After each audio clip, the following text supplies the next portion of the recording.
So first and foremost, I want to say call halal Yahweh Ba'ashem Hamashiach Yahushua. Right, that's all praises to the Most High and the only fault. That's all praises to the Most High, the Father, right, whose name is Yahweh, and His only begotten Son name, who the world ignorantly calls Jesus Christ, real name Hamashiach Yahushua or Yahushua Hamashiach. Right.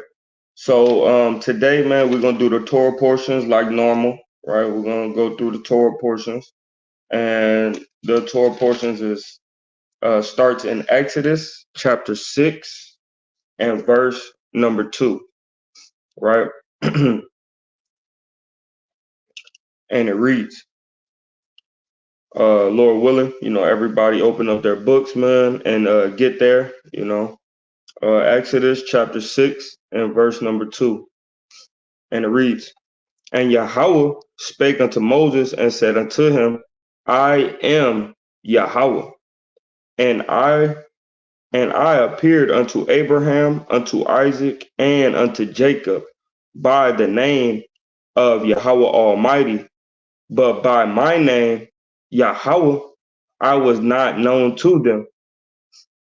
And I have also established my covenant with them to give them the land of Canaan, the land of their pilgrimage, wherein they were strangers, right? So in the land of Canaan, when we got there again, right, or when we were going to get there again, we were strangers, right? So right now, we still in Egypt, we have not exited yet, right? So what we're about to read is the 10 plagues of Egypt. And Lord willing, brothers and sisters, right, understand the importance of the plagues that happened to Egypt, right, through the reading that we're going to have today. It says, and I have also established my covenant with them, who? Abraham and Isaac. And it says, the land of their pilgrimage, wherein they were strangers. So Abraham and Isaac were strangers in the land of Canaan, right? And I have also heard the groaning of the children of Israel, right? That came from Jacob, whom the Egyptians keep in bondage. And I have remembered my covenant with who? With Abraham and Isaac. Wherefore, and Jacob, wherefore say unto the children of Israel, I am Yahweh, and I will bring you out from under the burdens of the Egyptians, and I will rid you out of their bondage. And I will redeem you with a stretched out arm and with great judgments. And I will take you to me for a people, and I will be to you a power. And ye shall know that I am Yahweh, your power, which bring you out from under the burdens of the Egyptians. And I will bring you unto the land concerning which I did promise, I did swear to give it to Abraham, to Isaac, and to Jacob. And I will give it to you for an heritage. I am Yahweh. And Moses spake unto the children of Israel, but they hearkened not unto Moses for anguish of spirit and for cruel bondage. Right. So we was going through so much in this land, right, called Egypt, and it was too much for them to deal with, right? And the Israelites did not want to, right? The Israelites did not want to listen to Moses because they was going through so much, man, in Egypt, man. When you going through a hard day of work, man, you don't want to listen to somebody that, sounds happy, man. Moses just got a revelation from the Lord. He was excited. He was ecstatic, right? So he go talk to the children of Israel, man, happy, right? Look, we about to get out of here, man, right? But the Israelites don't want to hear that because they're under harsh bondage, right, under these Egyptians. But check this out. And the Lord, right, Yahweh, spake unto Moses, saying, go in, speak unto Pharaoh of Egypt, that he let the children of Israel go of his hand. And Moses spake before Yahweh, saying, Behold, the children of Israel have not hearkened unto me. Like, hold on, man, you telling me to go, talk to Pharaoh, but the children of Israel still, they didn't listen to me, right? It says, Behold, the children of Israel have not hearkened unto me. How then shall Pharaoh hear me? Who am I, Salakia, who am of uncircumcised lips? Meaning, I don't speak this language well, right? And the Lord spake unto Moses and unto Aaron, and gave them a charge unto the children of Israel and unto Pharaoh, king of Egypt, to bring the children of Israel out of the land of Egypt. So it's a commandment that Moses and Aaron now have to bring out the children of Israel right from this land. And if the Lord put a charge on you, hey man, you gotta execute it. He'll kill you, right? If you're unprofitable unto the Lord will jam you up, right? Yahweh will jam you up. Verse 14, these be the heads of their fathers' houses, the son of Reuben, the firstborn of Israel, Hanak, and Palu, and Hezron, and Carmi. These be the families of Reuben. And the sons of Simeon, Jamu, Jamin, and Jamin, and Ohad, Ohad, and Jachin, and Zahor, and Shaul, the son of the Canaanitish woman. These are the families of Simeon. And these are the names of the sons of Levi according to their generations: Gershon, Kohath, and Merari. And the years of the life of Levi were 130, Salakia, 100, Salakia. It says, and the years of the life of Levi were 137 years, 137 years. The son of Gershon, Levi, and Shimei, according to their families, and the son of Kohath, Amram, and Izor, and Hebron, and Uziel. And the years of the life of Kohath were 133 years. And the son of Merari, Mahail, Salakia, Mahali, Salakia, Mahalai, and Mushi. These are the families of Levi according to their generations. And Amram took him Jochebed, his father's sister, to wife, and she bare him Aaron and Moses. And the years of the life of Amram were 137 years. And the son of Ishar, so it's naming all the Levites, right? And this is how we get our, when we go later on in Exodus, right? We get our whose lot is what, right?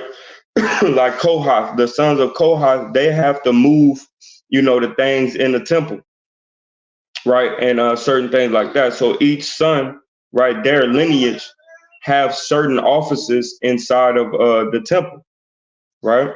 So it says, and the sons uh, of Ishar, Korah, and Nepheg, and Zechariah, and the sons of Huzel, Mishael, and Eliphon, Salakia, Elzaphan, and Zithari, And Aaron took him Elisheba, right? Elisheba, daughter of Aminadab, sister of Nahshon, to wife. And she bare him Nadab and Abihu, Eleazar, and Ithamar. Right, the easiest four names to name in this whole thing. Bear him Nadab and Abihu, Eleazar, and Ithamar, and the sons of Korah, Ashur, and Elkanah, and Salakia, Abi, Abiasaph. These are the families of the Korites. And Eleazar, Aaron's sons, took of him of the daughters of Puntel to wife, and she bare him Phinehas. These are the heads of the fathers of the Levites, Salaki, according to their families. These are that Aaron and Moses, to whom Yahweh has said, bring out the children of Israel from the land of Egypt according to their armies. These are they which spake unto Pharaoh, king of Egypt, to bring out the children of Israel from Egypt. These are that Moses and Aaron.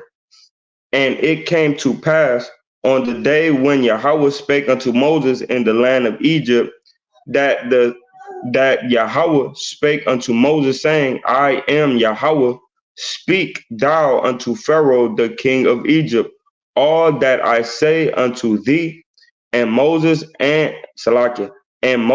said before Yahweh, behold, I am of uncircumcised lips, and how shall Pharaoh hearken unto me?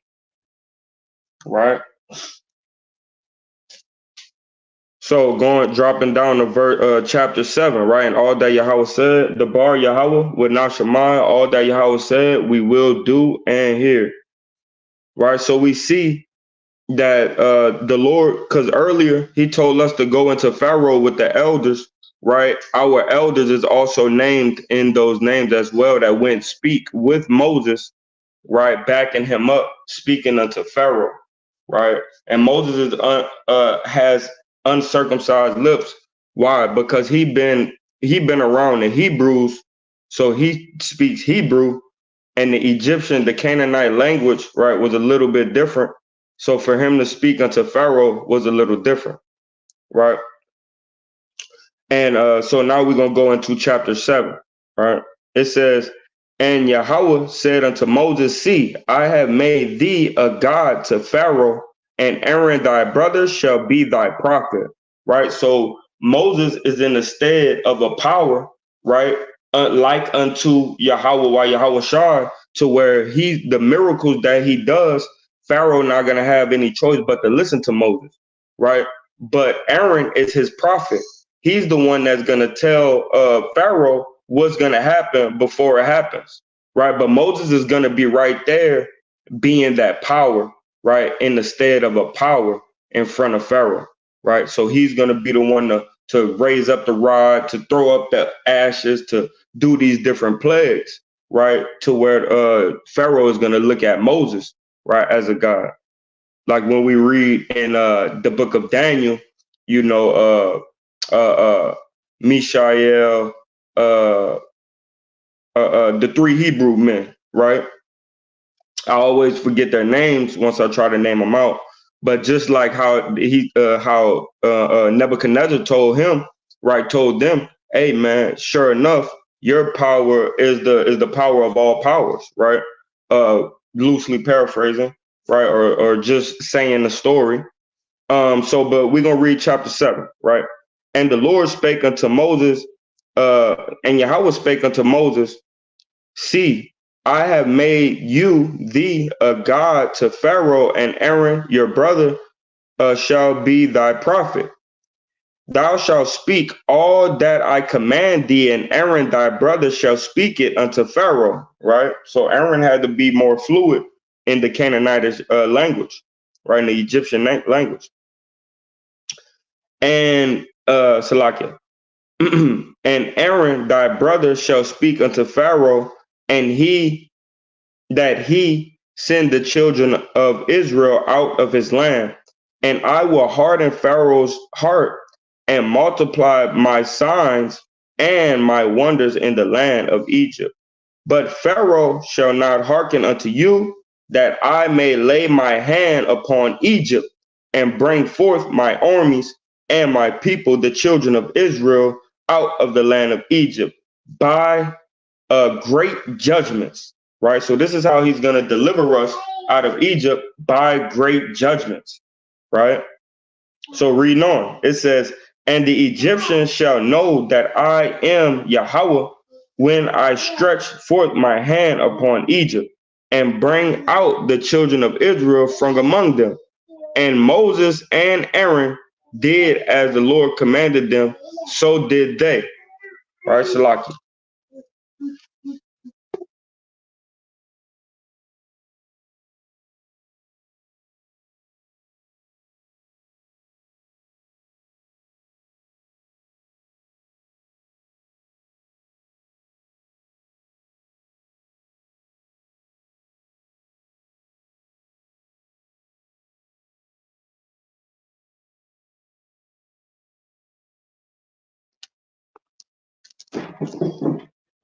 Khan, Salaki. Okay. And the verse 5. This is the book of Exodus 7 and verse 5. And the Egyptians shall know that I am Yahweh, which when I stretch forth my hand upon Egypt and bring out the children of Israel from among them. And Moses and Aaron did as the Lord commanded them, so did they. And Moses was 80 years old, and Aaron 83 years old, when they spake unto Pharaoh. So there was 40 and 43, right? Aaron is the big brother. And Yahweh spake unto Moses and to Aaron, saying, when Pharaoh shall speak unto you, saying, show a miracle of Salakia. When Pharaoh shall speak unto you, saying, show a miracle for you, then thou shalt say unto Aaron, take thy rod and cast it before Pharaoh, and it shall become a serpent. And Moses and Aaron went unto Pharaoh, and they did so as Yahweh had commanded. And Aaron cast down his rod before Pharaoh and before his servant, and it came, Salakia, and it became a serpent. Then, verse 11, then Pharaoh also called the wise men and the sorcerers, now the magicians of Egypt, they also did in like manner with their enchantments. For they cast down every man his rod, and they became serpents. But Aaron's rod swallowed up their rods. So you got snakes, right? When you go into the so-called snake kingdom, you have snakes, right? That will eat another snake, man. Why? Because they're bigger, they're stronger, right? And they don't care about being cannibals, man. Right? So Aaron's snake, right, ate up the other snakes from the Egyptians, Salakia, the Egyptians, snakes or rods, right? Why? Because our strength is more powerful than the strength of any other nations, which our strength coming from Yahweh, right? Like it says in Psalms. So his snake, right, ate up the other snakes. And it says, verse 13, and he hearkened, Salakia, and he hearkened, Salakia, and he hardened Pharaoh's heart, and he hearkened not unto them as Yahweh said. And Yahweh said unto Moses, Pharaoh's heart is hardened, he refuseth to let the people go. Get thee unto Pharaoh in the morning, lo, he goeth out unto the water, and thou shalt stand by the river brink against Salakia. Verse 15. Get thee unto Pharaoh in the morning, lo, he goeth unto the water, and thou shalt stand by the river brink against he come. And the rod which was turned to a serpent shalt thou take it in thine hand, and thou shalt say unto him, Yahweh, the power of the Hebrews, hath sent me unto thee, saying, Let my people go, that they may serve me in the wilderness, and behold, hitherunto thou wouldest not hear. Thus said Yahweh, in this thou shalt know I am Yahweh. Behold, I will smite with the rod that is in my hand upon the waters which are in the river, and they shall be turned into blood. And the fish that is in the river shall die, and the river shall stink, and the Egyptians shall loathe to drink the water of the river. And Yahweh spake unto Moses, say unto Aaron, take thy rod and stretch out thy hand upon the waters of Egypt, upon the streams, upon the rivers, upon their ponds, and upon all their pools of water, that they may become blood, and that there may be blood throughout all the land of Egypt, both in vessels of wood and in vessels of stone, right? So if you have waters that's turned into blood, you're not going to sit there and drink blood. It's thick. It's not going to give you any right hydration, right? And you know, the Lord put this plague, the plague of blood, on Egypt to let his name be known, man. And the stench of the fish, right, came up, right? Also, Pharaoh could let the children of Israel go, man. So these plagues, man, what we're reading, man, this is a mighty read, man. And Lord willing, I'm reading it the best that I can, man, in this old English, right?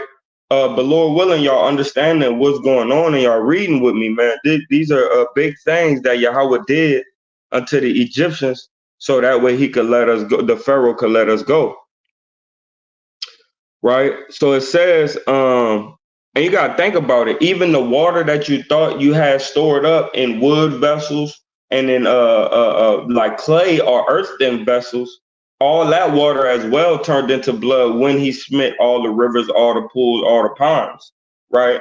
So all the water was turned into blood, right, for the Egyptians. Israel had water though, right? But for the Egyptians, it was different, right? They all their water was turned into blood. So verse number 20, Moses and Aaron did so as Yahweh commanded, and he left up the rod and smote, and he lift up the rod and smote the waters that were in the river in the sight of Pharaoh, and it in the sight of his servants, and all the waters that were in the river were turned to blood, and the fish that was in the rivers died, and the river stunk, and the Egyptians could not drink of the water of the river. And there was blood throughout all the land of Egypt, and the magicians of Egypt did so with their enchantments. And Pharaoh's heart was hardened, neither did he hearken unto them as the Lord had said. And Pharaoh turned and went unto his house, neither did he set his heart to this also. And all the Egyptians digged around about the river for water to drink, for they could not drink of the waters of the river. And 7 days were fulfilled after that Yahweh had smitten the river. So we see that now they're trying to dig, because that's what you do, right? You dig a well on the side of a river as far down as you can, and the soil, right, it filters the water going into this well. and now you're able to drink of that water without, any parasites getting into you, no type of bad bacteria, right? So you dig right next to a river because a river is fresh water, but it filters out through the land. So when you dig far enough, you'll get fresh drinkable water. That's why all our families, right, when we read in the Bible, all our families had wells where they went to go draw water because that it purifies itself and you get all the minerals and things like that from the water, right? The bar Yahweh would not shemai. The bar Yahweh would not shemai. All that Yahweh said is what we doing here. So we're gonna go into chapter 8. It's gonna list some more plagues, right? And Lord willing, the people that come on and this one person that's watching, right? Y'all take good heed, right? Y'all take good heed of what we're reading, man, which is our Exodus coming out of Egypt, right? This is the process of that. And Yahweh spake unto Moses, go unto Pharaoh and say unto him, thus saith the Lord, let my people go, that they may serve me. And if thou refuse to let them go, behold, I will smite all the borders with frogs. And the rivers shall bring forth frogs abundantly, which shall go up and come unto thine house, and unto thy bedchamber, and upon thy bed, and unto the house of thy servants, and upon the people, and unto thine ovens, and unto thy kneading troughs, and the frog shall come up both on thee and upon thy people and upon all thy servants. Right? So we see these frogs, man. What does frogs do? Right? They go ribbit, ribbit, ribbit, right? You got these frogs going through all the land of Egypt. It was already 7 days, right, where the water was turned into blood. Right? Now you got these frogs coming out of the water. Right? And these frogs is making noise all throughout the house. They're getting in our ovens, they're getting in our kneading troughs, right, where we make our bread, right? And it's not us, it's the Egyptians. So I'm speaking as in being the Egyptians, which I shouldn't, right? But it's getting all into the Egyptians' bread, right, into their ovens, into their pots, right? And they're covering all the land of Egypt. They're even getting on them. So you have frogs hopping on you, and they're going ribbit, ribbit all the day long, right? So frogs ain't going to sleep, right, like that. You have some sleep, some awake, ribbiting all. So now they're not sleeping. The Egyptians are not sleeping. Neither nor is Pharaoh, right? So it's about to get really frustrating for them, right? So we're gonna read. We're gonna read on. It's verse 5. And Yahweh spake unto Moses, say unto Aaron, stretch forth thine hand with thy rod over the streams, over the rivers, and over the ponds, and cause the frogs to come up upon the land of Egypt. And Aaron stretched out his hand over the rivers of Egypt, and the frogs came up and covered the land of Egypt. And the magicians did so with their enchantments and brought up frogs upon the land of Egypt. Then Pharaoh called for Moses and Aaron. And that's stupid. This is how dumb these people is. If why? Because you're a magician, you want to show that you're just as powerful as God. You're going to call up more frogs when there's a whole bunch of frogs already there. How stupid are you? Right? That goes to show you that the Sudanese Africans are dumb. Why would you call more frogs up? That's stupid, right? It says, and I'm going to read verse 7 again because that's just dumb. And the magicians did so with their enchantments and brought up frogs upon the land of Egypt. So now you just want to have a peeing contest, right? But really, you just made everything worse. Stupid. Well, it worked for us, though, right? It worked out for the Israelites. Then Pharaoh called for Moses and Aaron and said, entreat Yahweh that he may take away the frogs from me and from my people, and I will let the people go that they may do sacrifice unto Yahweh. And Moses said unto Pharaoh, and Moses said unto Pharaoh, glory over me when I when I entreat for thee and for thy servants and for thy people to destroy the frogs from thee and thy houses, and that they may remain in the river only. That's what you asking of me, right? Go ahead and get them out the house and stuff, that they may remain in the river only. And he said, tomorrow. And he said, tomorrow. And he said, be it according to thy word, right? Pharaoh, that you're going to let us go, right? Be it according to thy word, that thou mayest know that there is none like unto Yahweh our power. And the frogs shall depart from thee and from thy house and from thy servant and from thy people. They shall remain in the river only. And Moses and Aaron went out from Pharaoh, and Moses cried unto Yahweh because of the frogs which he had brought against Pharaoh. And Yahweh said, according to the word of Moses, and Yahweh did according to the word of Moses, and the frogs died out of the houses and of the villages and out of the fields, and they gathered them together upon heaps, and the land stank or stunk. But when Pharaoh saw that there was a respite, but when Pharaoh saw that there was respite, he hardened his heart and hearkened not unto them, as Yahweh has said. So after he see that the frogs have went back and they're not bugging him anymore, right? He's like, yeah, we cool now. All right, I lied to him. Keep them. Let them keep on serving us. Keep the Hebrew Israelites. Let them keep on serving us, right?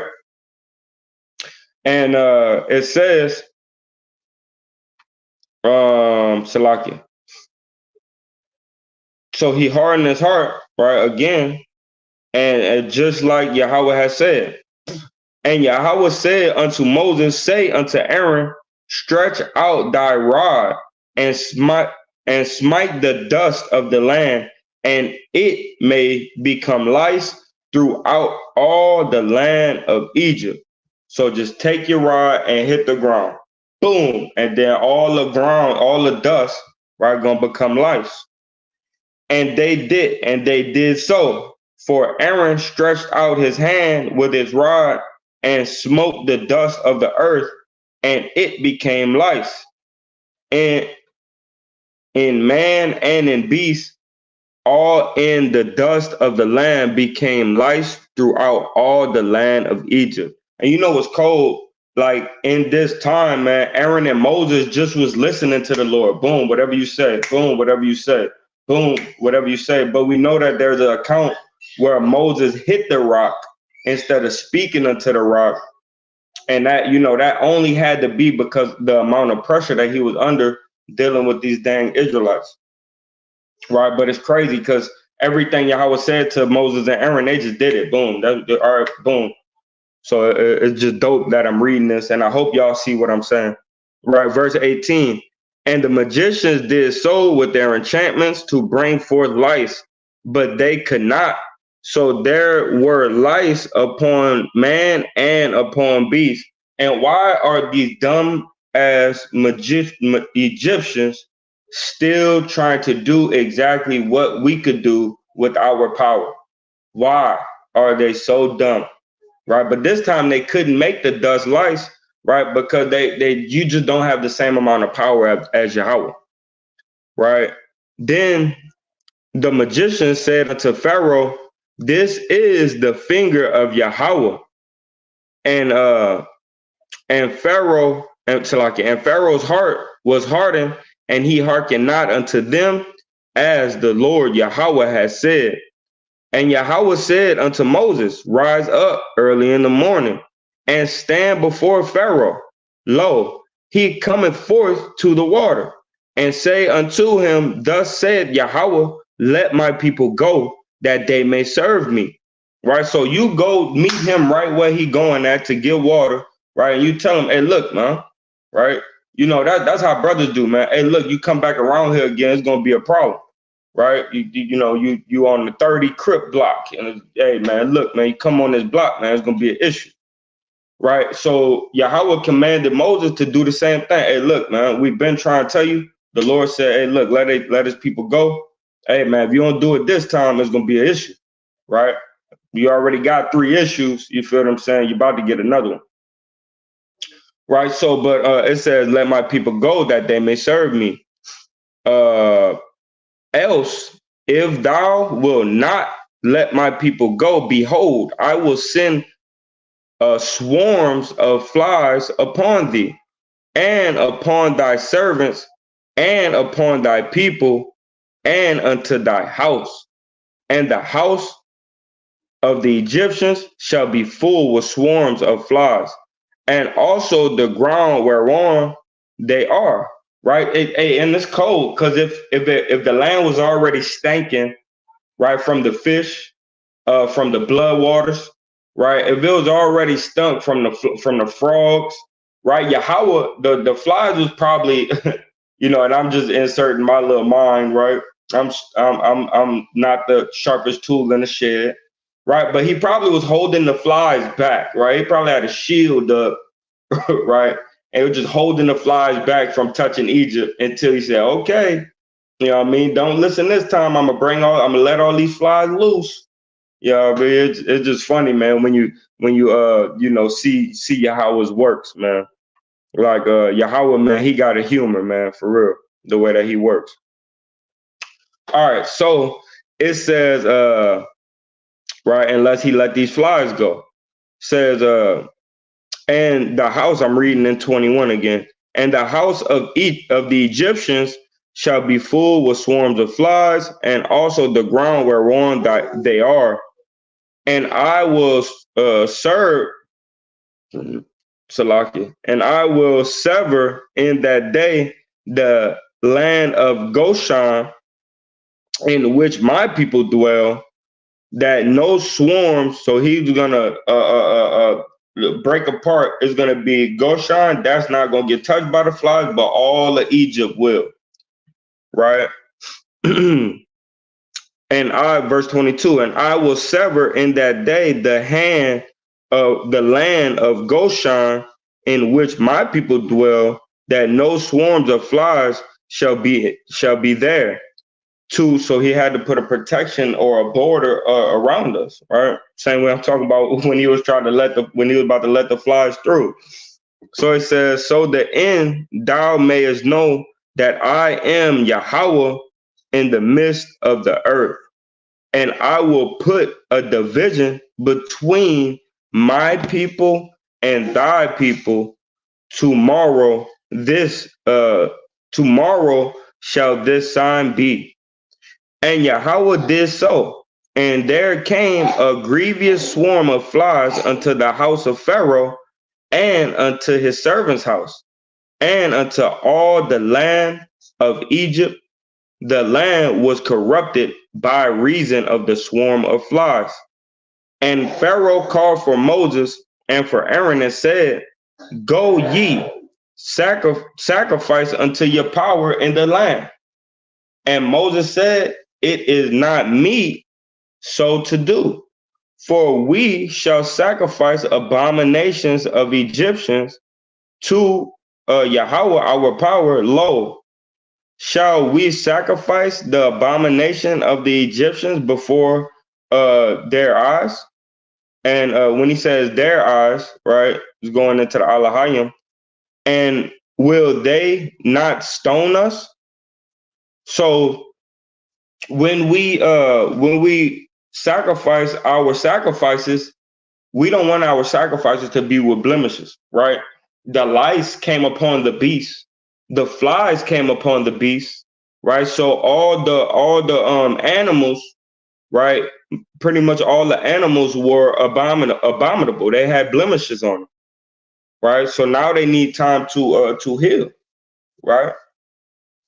And it says, verse 28, and Pharaoh said, I will let you go that ye may sacrifice unto Yahweh your power in the wilderness. Only you shall not go very far away.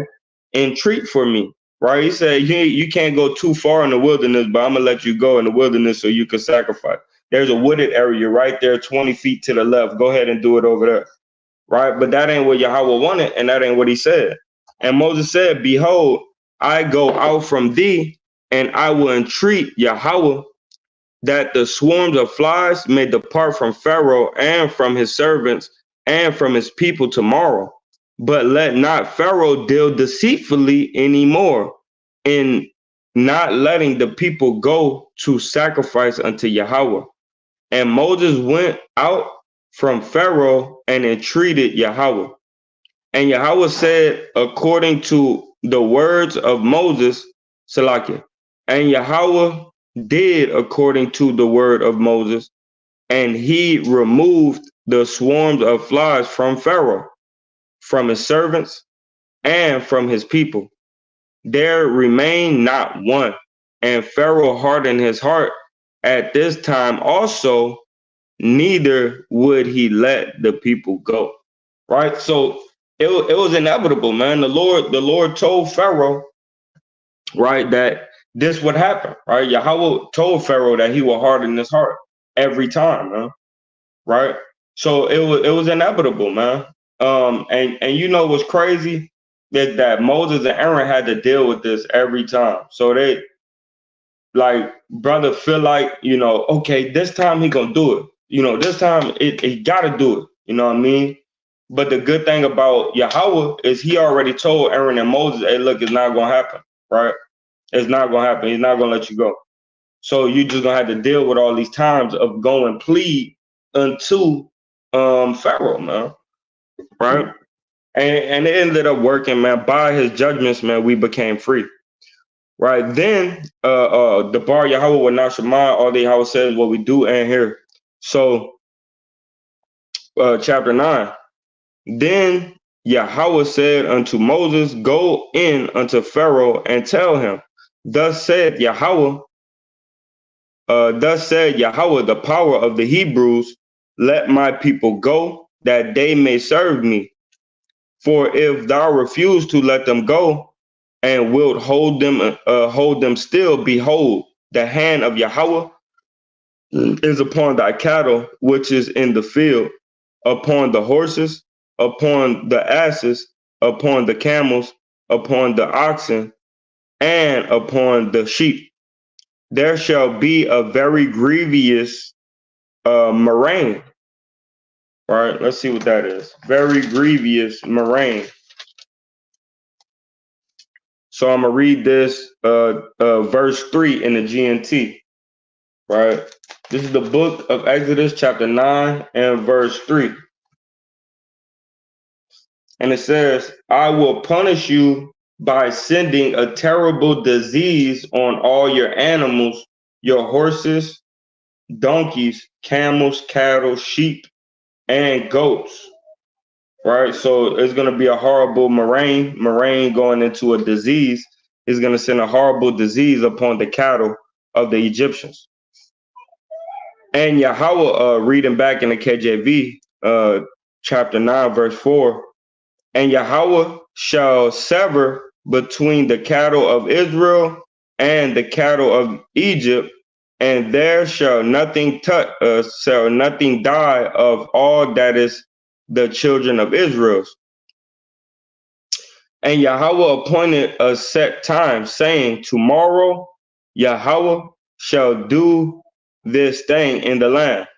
And Yahweh did that thing on the morrow, and all the cattle of Egypt died, but of the cattle of the children of Israel died not. And Pharaoh sent, and behold, there was not one of the cattle of the Israelites dead, and the heart of Pharaoh was hardened, and he did not let the people go.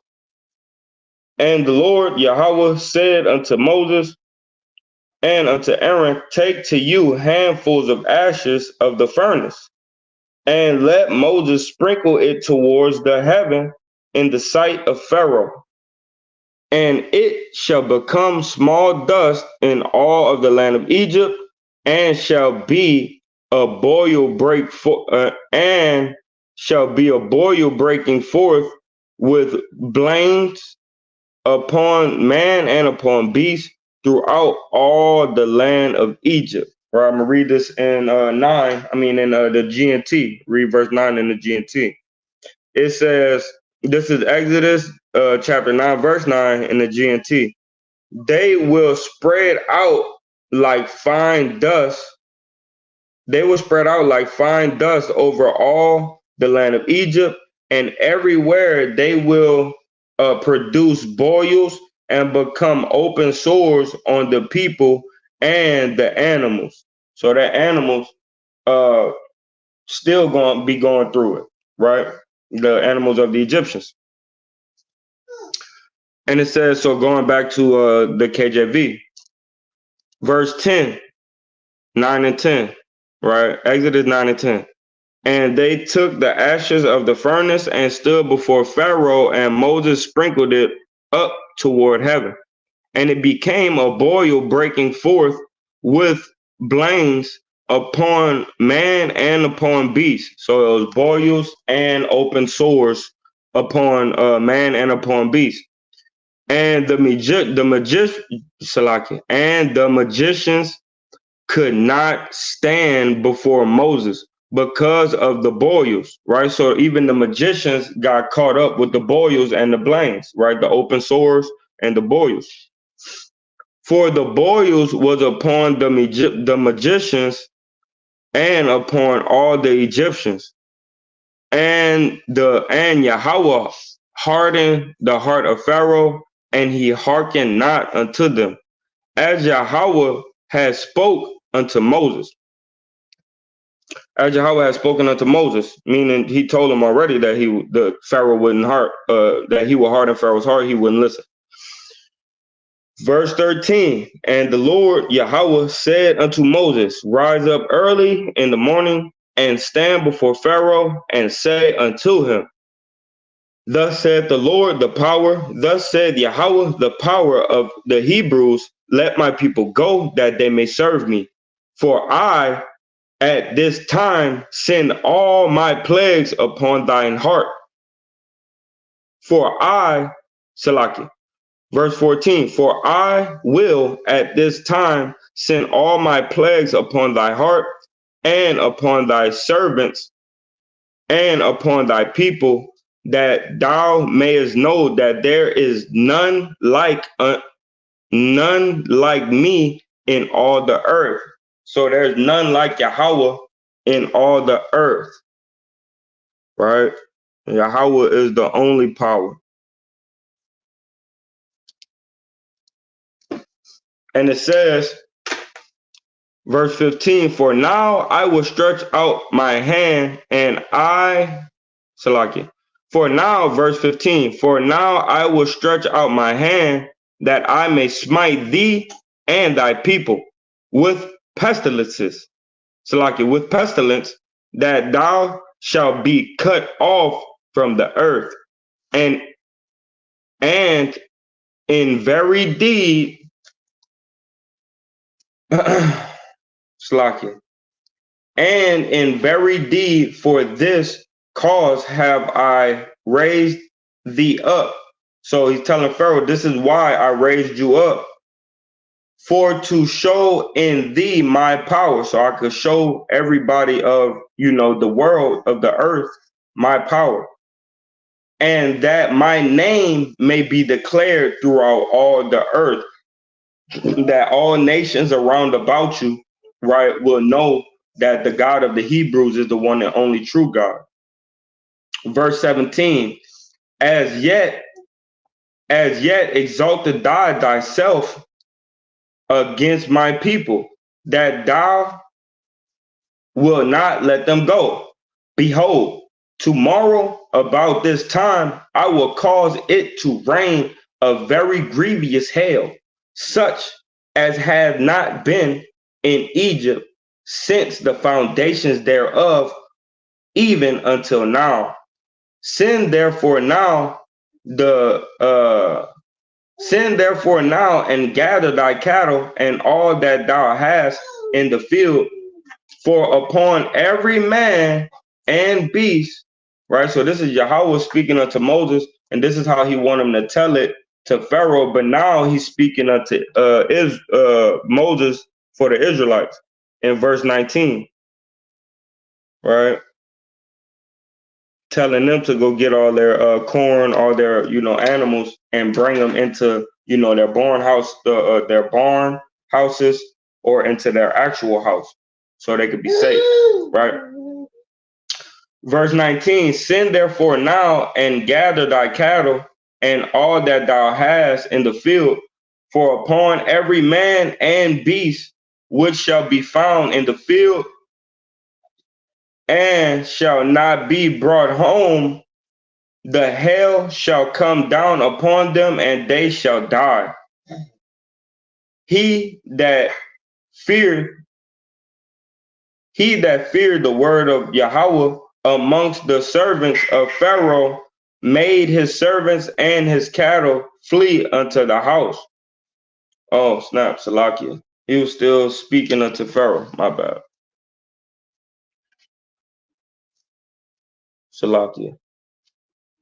So the servants the servants of the Egyptians, right, that feared Yahweh, and he that feared the word of Yahweh amongst the servants of Pharaoh made his servants and his cattle flee unto the houses.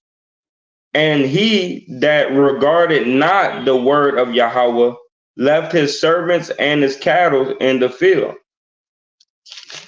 because they were supposed to be working. And Yahweh said unto Moses, stretch forth thine hand toward heaven, that there may be hail in all the land of Egypt, upon man and upon beast, and upon every herb of the field throughout the land of Egypt.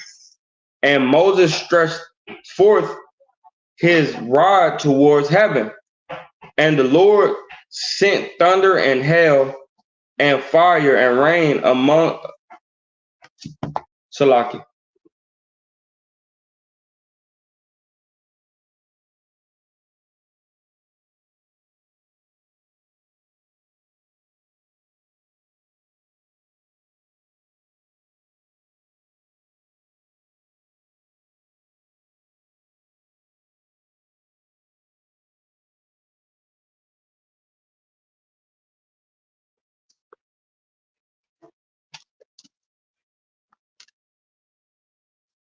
All right. So, and the Lord said unto Moses, stretch forth thine hand toward heaven, and verse 22, that there may be hail in all the land of Egypt, upon man and upon beast, and upon every herb of the field throughout the land of Egypt.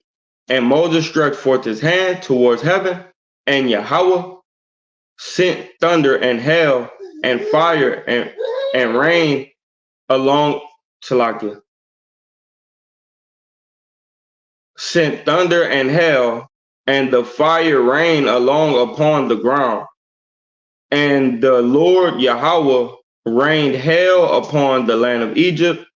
So there was hail and fire so there were hail and fire mingled with the hail, very grievous, such as there was none like it in all the land of Egypt since it became a nation. And the hail smote throughout all the land of Egypt, all that was in the field, both man and beast. And the hail smote every herb of the field, and break every tree of the field. Right? Salakia. Reading on. only in the land of Goshen were the children of Israel, where the children of Israel were, was there no hell. And Pharaoh sent and called for Moses and Aaron and said unto them, I have sinned this time, the Lord is righteous, and hey,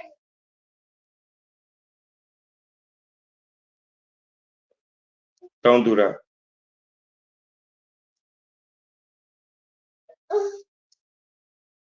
And Pharaoh sent and called for Moses and Aaron and said unto them, I have sinned this time. Yahweh is righteous, and I and my people are wicked.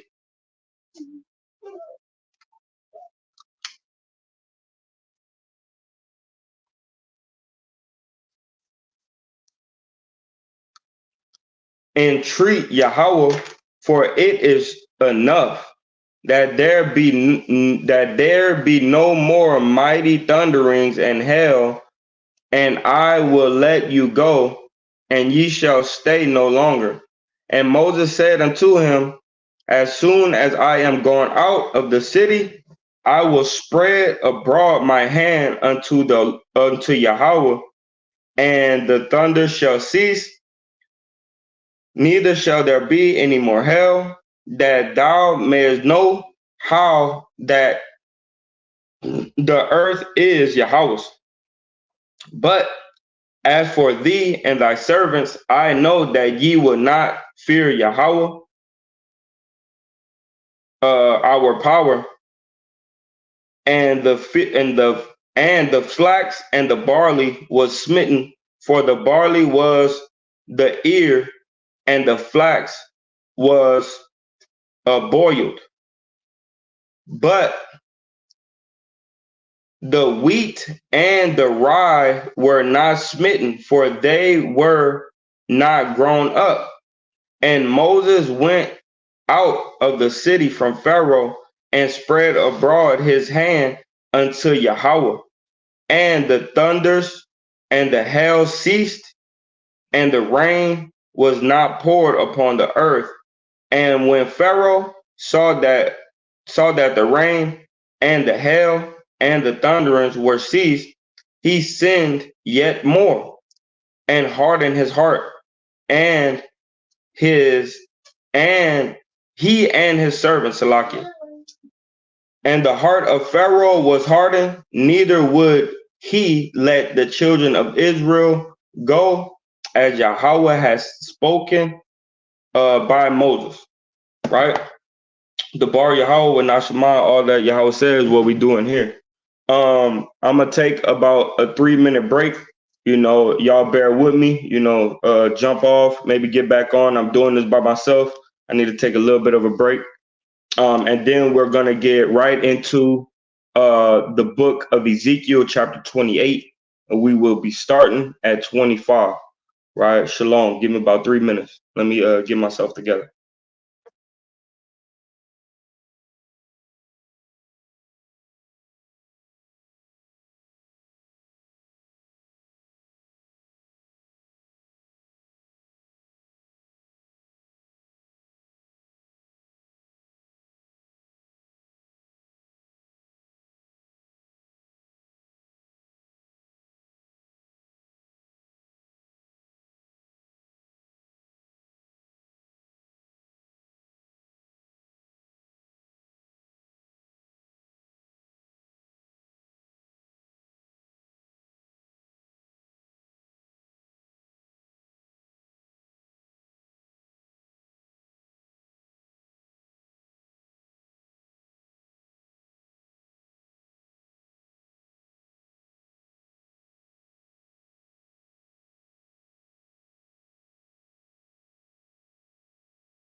Salakia Akim Wa Akwakiam. I might need 2 extra minutes on top of the 3. I'll be back in about 3 more minutes now.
Salakia. All right. So, let's go into Ezekiel chapter 28, and we're gonna start at verse 25. All right. Let's do it. So right here, I might go in and out from the KJV to the GNT because I have precepts, and I'm like I said, I'm doing this alone, so I gotta work with what I got. So let's do it. So this is the book of Ezekiel, chapter 28 and verse number 25. Thus saith Yahweh, thy power, when I have gathered the house of Israel from the people among whom they were scattered, and shall be Salakia. Shit, man.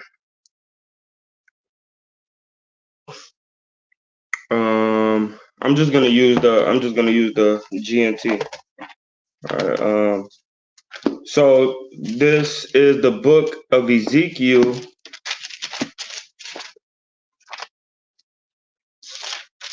and if y'all want to follow along in the GNT, Bible Shah, please do. Chapter 28 and verse number 25 in the GNT. All right, and it reads,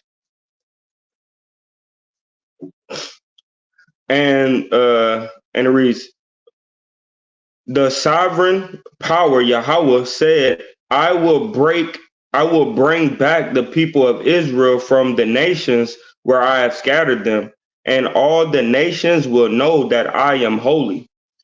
The people of Israel will live in their own lands, the land that I gave to my servant Jacob. Right? And it says, verse 26, they will live there in safety. They will build houses and plant vineyards. I will punish all their neighbors who treated them with scorn, and Israel will be secure. Then they will know that I am Yahweh, their power. Right? So when we're gonna go to a little precept, right? It's up in Genesis, right, chapter 28 and verse number 28 and verse number 12 on down. It gives us what what they would call Jacob's ladder, right? Where it's part of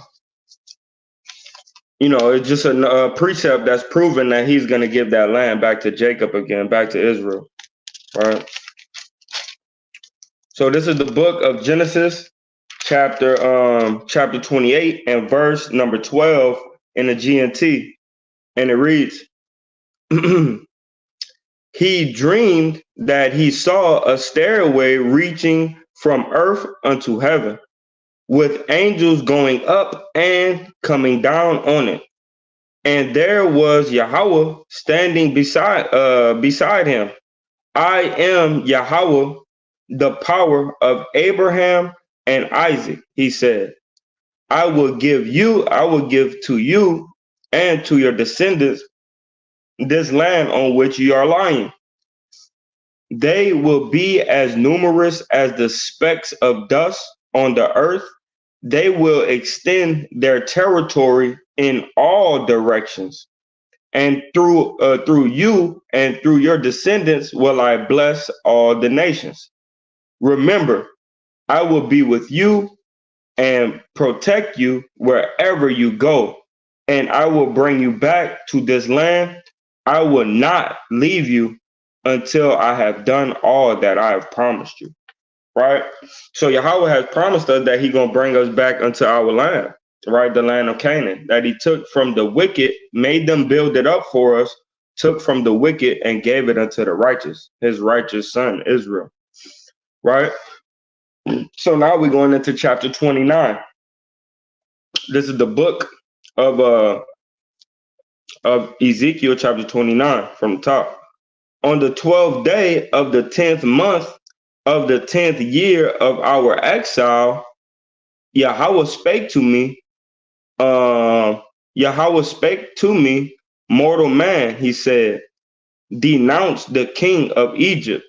Tell him how he and all the land of Egypt will be punished. Say that this is what the sovereign power Yahweh is telling the king of Egypt. I am your enemy. Right? That's what Yahweh said, man, to the Egyptians. I am your enemy, you monster crocodile. Ooh. I am your enemy, you monster crocodile. Lying on the river, you say that the Nile is yours and that you made it. I am going to put a hook through your jaw and make the fish, Salakia, and make the fish in your rivers stick fast to you. Then I will pull you up out of the Nile with all the fish, Salakia, with all the fish sticking to you, right? So the Most High is promising that he gonna judge this nation, right? Called that he's gonna judge this nation, man, called Egypt, man, right? But we know that prophecies, right, could extend to another kingdom, right? We know that this is modern day Egypt. Give me 1 second.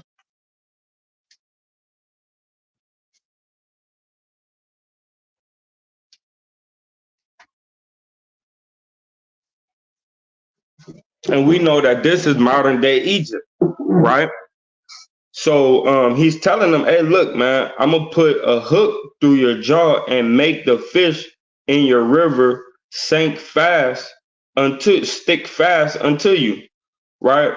Who is the fish that's in the river of Egypt, right? It's these other nations, man. You got Moab, you got Japhet, you got Ammon, right? You got different Hamitic nations, right? You got Cush, right? You got all these different nations, right? That's gonna stick, right, unto this nation called America. How do they stick to them?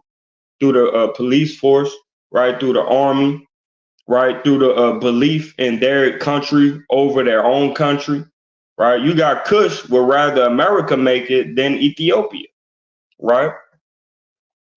So it says, make the fish in your river stick fast to you, then I will pull you up out of the Nile, right? So the Most High is going to draw these Egyptians out of the Nile with all the Salakia, with all the fish sticking to you. I will throw you and all those fish into the desert, right? Because this land right here is going to be a wasteland, man, right? We could read that in this next precept that I'm about to get. Your body will fall on the ground and be left unburied. I will give it to the birds and the animals for food. Then all the people of Egypt will know that I am Yahweh. Right? So let's go to this quick precept. Isaiah, right, chapter 30, I think it's 33 and 1. Right? The book of Isaiah 33 and 1.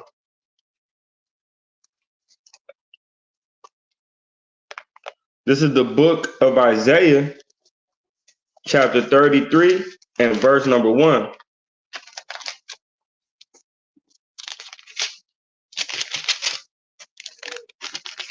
Salaki, these pages are new. 33 and 1. Our enemies are doomed. Right? This Israelite speaking, our enemies are doomed. They have robbed and betrayed, although no one has robbed them or betrayed them.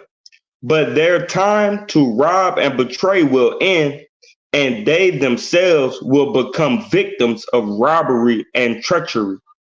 Yahweh, have mercy on us. We have put our hope in you. Protect us day by day and save us in the times of trouble. When you fight for us, nations run away from the noise of battle. Their belongings are pronounced upon and taken as loot. Right? So we see, man, that we asking Yahweh to save us, man. Right? And I got more I'm gonna go into, but we're gonna go back to Ezekiel, right? Chapter 29 and verse number Salaki. And verse number 5. We're gonna read verse number 5 one more time. I will throw you and all those fish unto the desert. Your body will fall on the ground and be left unburied. I will give it to the birds and the animals for food. Then all the people of Egypt will know I am Yahweh, right? And we know that this land is going to be left desolate, right? That's according to the script, right? Second Ezra talk about it, right? Obadiah talk about it, right? So we know that this land is going to be left desolate, man. And their bodies, just like our bodies, was in the midst of the street, man, right? And the beast gonna eat up, was gonna eat up our bodies, man. Same way gonna happen with the heathen.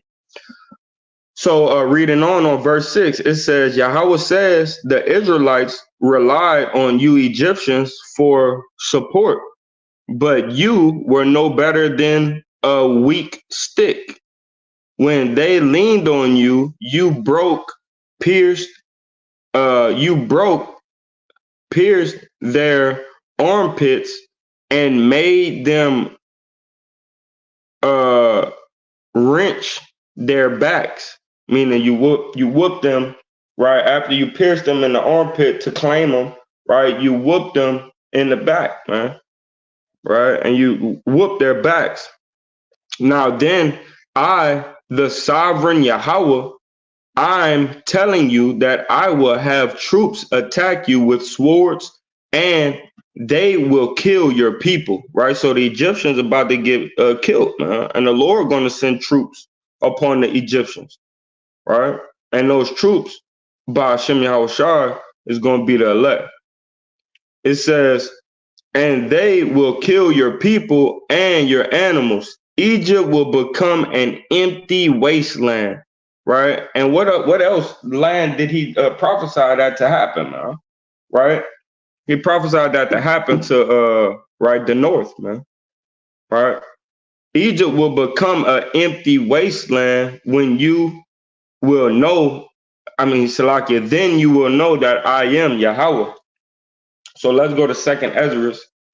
All right, let's go to Second Ezra, chapter 16, and I believe we're gonna start at 26 and read the 32.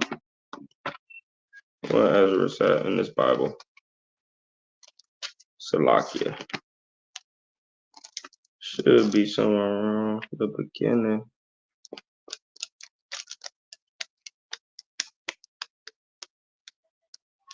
Sorry, Isaiah, Jeremiah, Ezekiel, Salakia,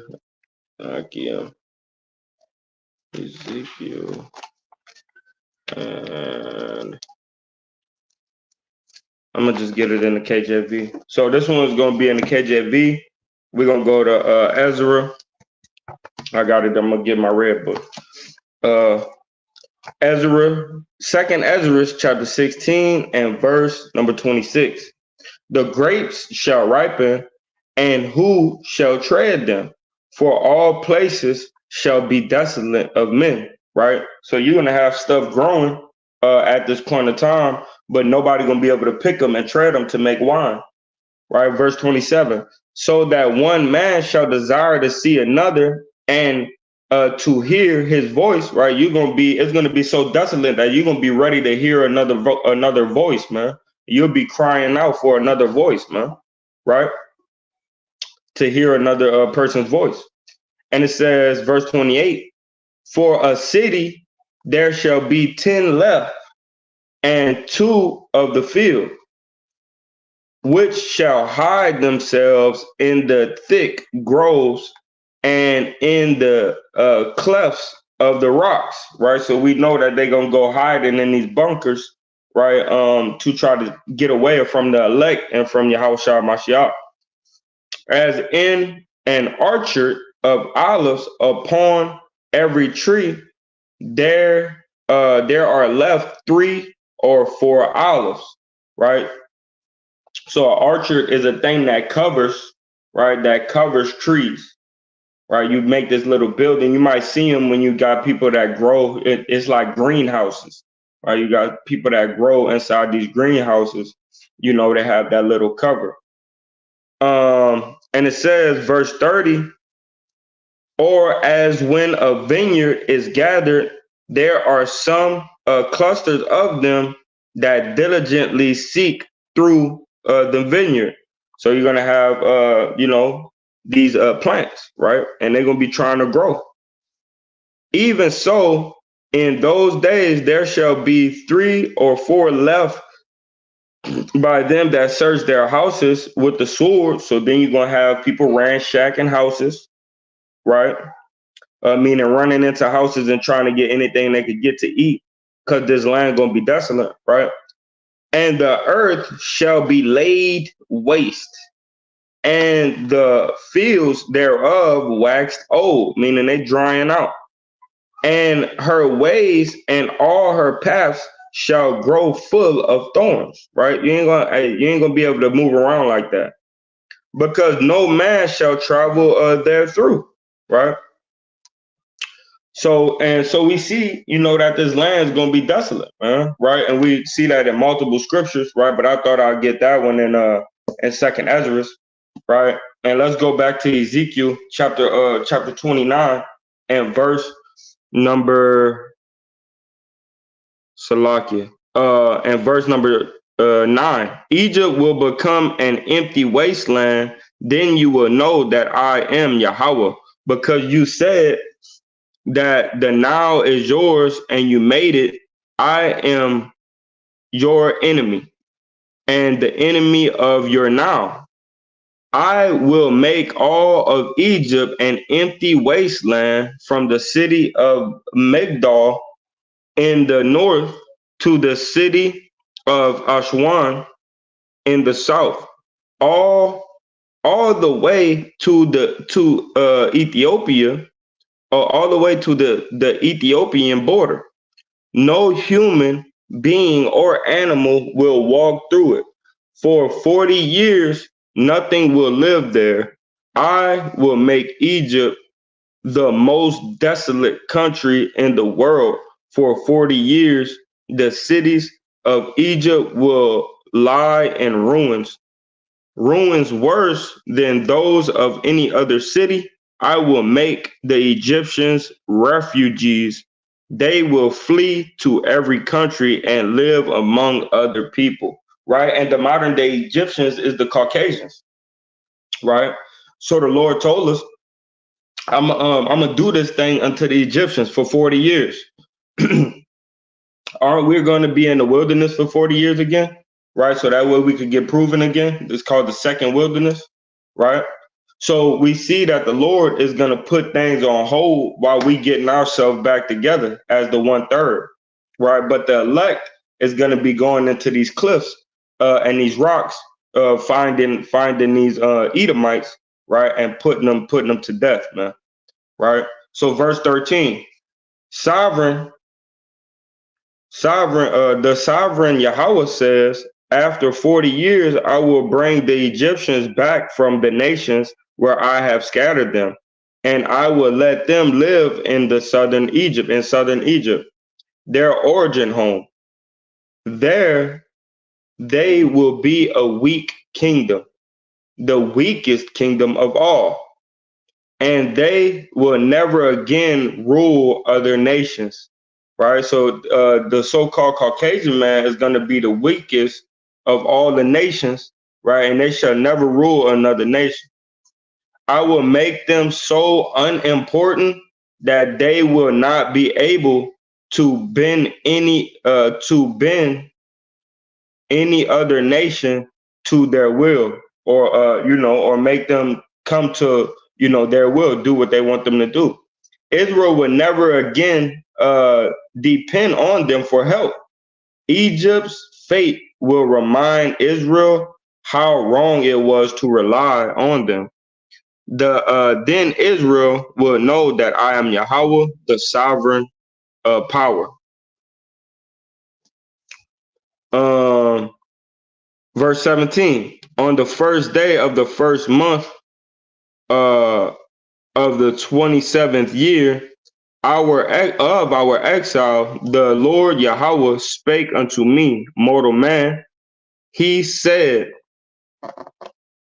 King Nebuchadnezzar of Babylonia launched an attack on Tyre. He made his borders carry such a heavy load, Salakia. He made them carry such a heavy load. All right, come.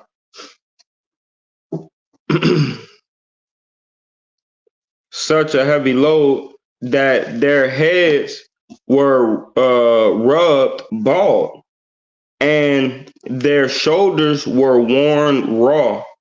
But neither the king nor his army got anything for all their trouble. So now, this is what I, the sovereign Yahweh, am saying. I'm giving the land of Egypt to King Nebuchadnezzar.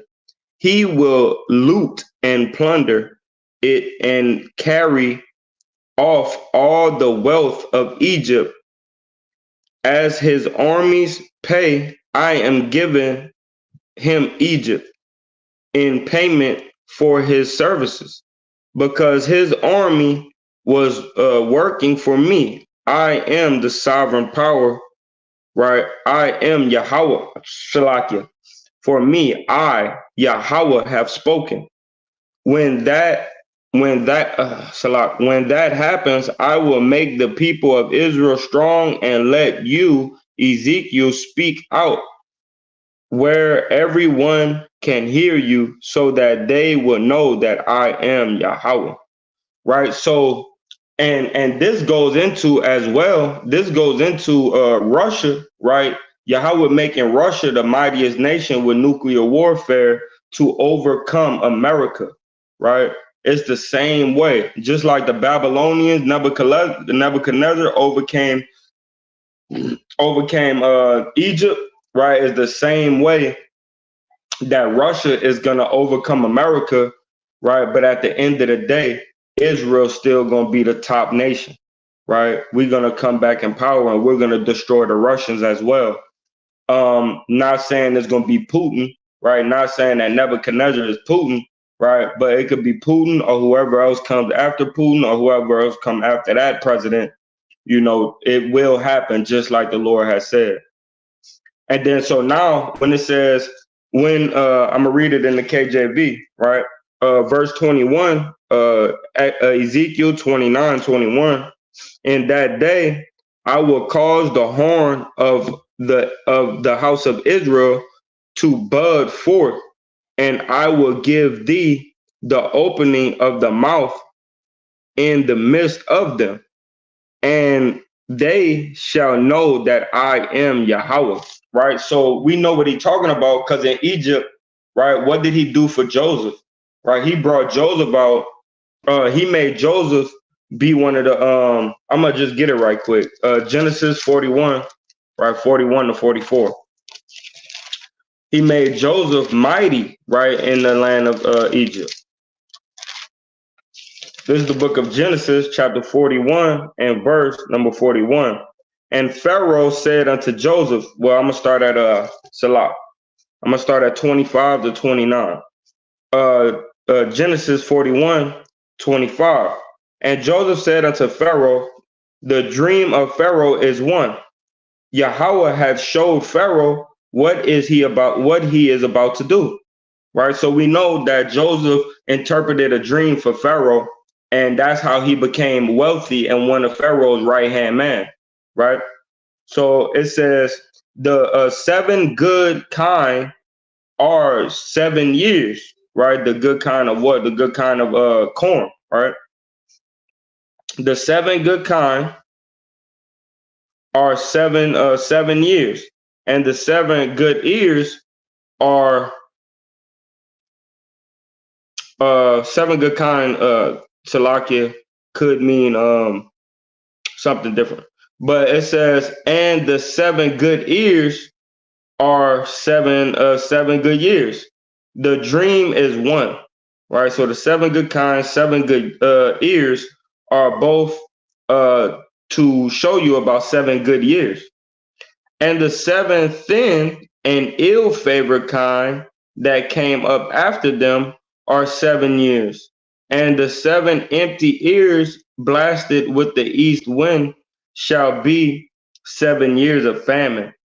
This is the thing which I have spoken unto Pharaoh, that Yahweh is about to do.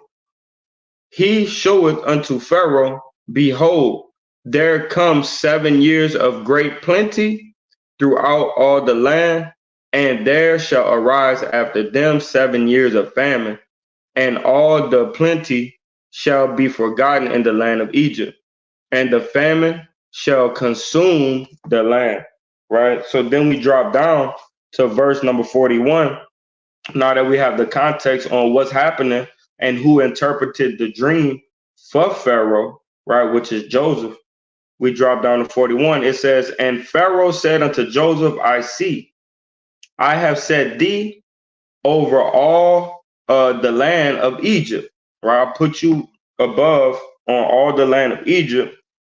And Pharaoh took off his ring from his hand and put it upon Joseph's hand, and arrayed him with vestures of fine linen, and put a gold chain about his neck.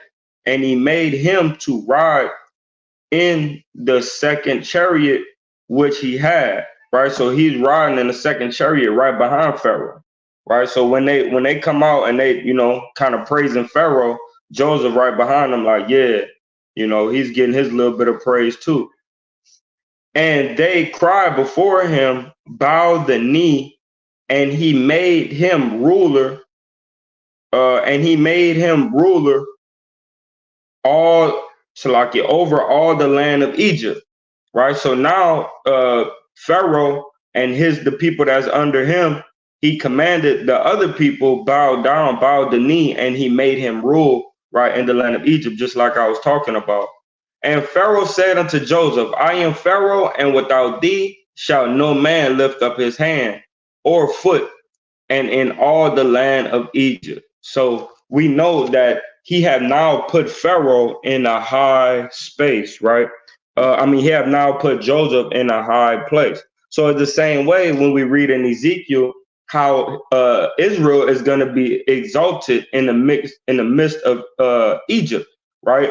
Because this is where we're going to be saved from. A lot of us are going to be saved right here in America, right? So that the thing that's going to bud, I'm going to read it again. The thing that's going to bud, the house of Israel that's going to bud, is the elect and the 1/3, man. Right? So this is the book of Ezekiel 29:21. In that day, I will cause thee, so like I will cause the horn of the house of Israel to bud forth, right? To make plenteous, right? To be to blossom.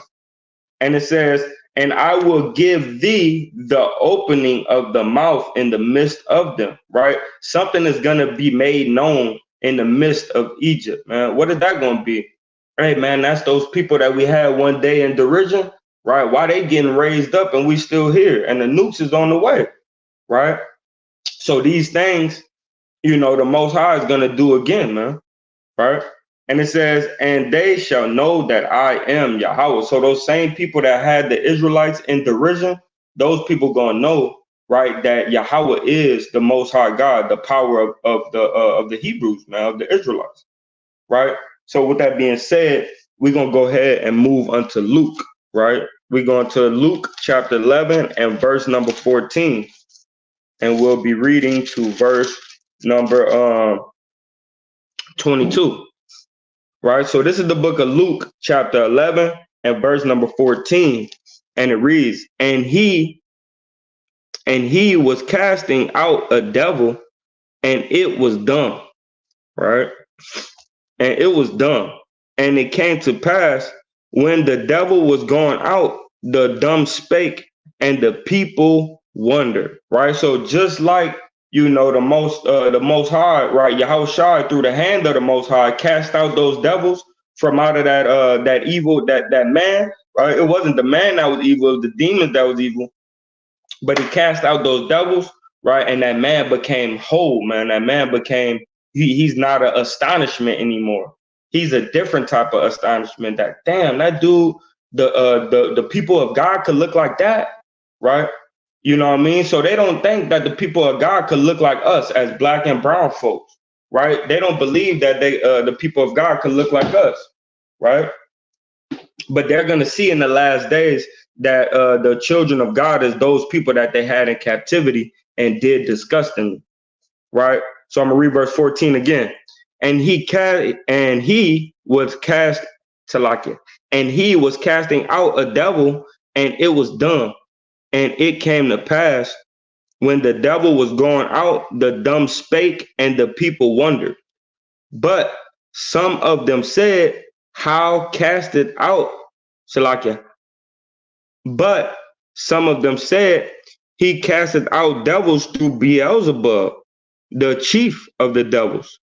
And others, tempting him, sought of him a sign from heaven. But he, knowing their thoughts, said unto them, every kingdom divided against itself is brought to desolation, and a house divided against a house falleth. Right. So, and we see that happening now today, man. You got the whistleblowers, right? They're exposing people, especially the small hats, right? The small hats is now being exposed on a high level, right? For the wickedness they're doing in these little creepy tunnels, right? With soiled mattresses and baby strollers, right? So now they're getting exposed, man, through the spirit, right? Because every house divided against itself shall not stand, and the house of Israel, I mean, the house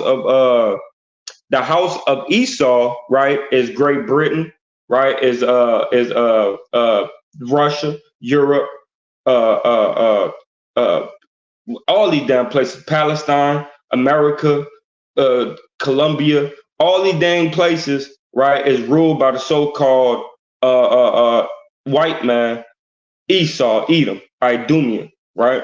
So all these houses are divided against itself, let alone just America.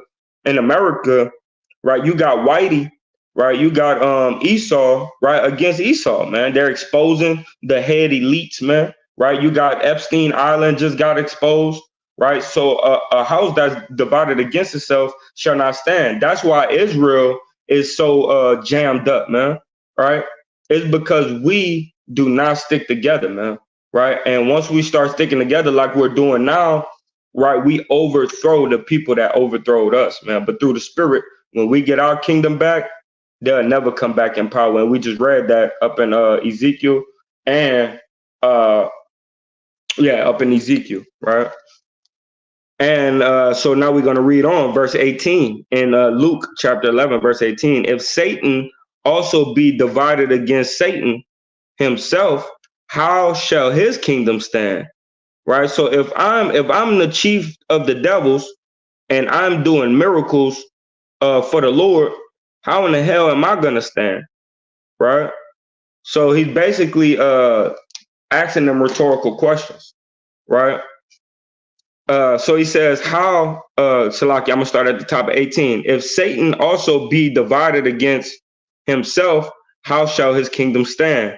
Because ye say that I cast out devils through Beelzebub, right? So if I'm casting out devils through Beelzebub, that's Satan against Satan. That's the adversary against the adversary. That's not how it works, right? The good has to be against the evil and the evil against the good, right? That's how two kingdoms work, right? One of them got to be evil, one of them got to be righteous, and then one of them get overcame, right? Whether it be by the evil or by the good. Verse 19, and if I by Beelzebub cast out devils, by whom do it your sons cast them out, right? So how are you as Israelites casting out these demons, right? Because if I'm casting them out by Beelzebub and you casting out demons and I'm Satan, then you got to be Satan, right? That's the question that Yahweh Shai is posing, right? So it says, but if I, with the finger of Yahweh, cast out devils, no doubt the kingdom of Yahweh is come upon you, right? So now he getting into that vibe, man. Right? Sometimes we get like that, man. We get into that vibe, man. Right? Hey, look, man. You talking crazy, man. Yahweh gonna kill you, man. You done heard many brothers and sisters say that, man. You talking crazy against the prophets, Yahweh gonna kill you, man. Right? That's the spirit, that hopped on Yahweh shard, man. Right? But if I, with the finger of Yahweh, cast out devils, no doubt the kingdom of Yahweh is come upon you. When a strong man armed keepeth his palace, his goods are in peace, right? So when you got a good protection, right, your palace, your kingdom is going to be in peace, right? When you got a good border of protection. And then it says what? Verse 22, but when a stronger than he shall come up upon him and overcome him, he taketh from him all his armor wherein he trusted and divided his spoil. Right. So just like I said, man, if I'm doing this by the hand of the devils, then that's stupid because we going against one another when we supposed to be having the same objective. We're evil, we doing evil. We good, we doing good. Right. So now Yahweh Shai let him know, hey, look, but if I do this by the power of Yahweh, right? Hey, look, man, we taking everything and we dispersing the spoil, man, right? So when we take over this kingdom, it's gonna be by the power of Yahweh, man. It's not gonna be by our own might. It's not gonna be by evil defeating evil. It's gonna be exactly what it is, Yahweh taking his kingdom back. Man, with that, I want to say the water, right, to the 5 viewers that came in kind of late, man. Appreciate y'all for coming in, man, and sticking in right to the end, right, and to the 1 viewer and 2 viewer that was in and out and stayed the whole time at the water, right. You kept me in the spirit, man. I really really appreciate you, right. And with that, I say, Kwam Yashala, Shalom.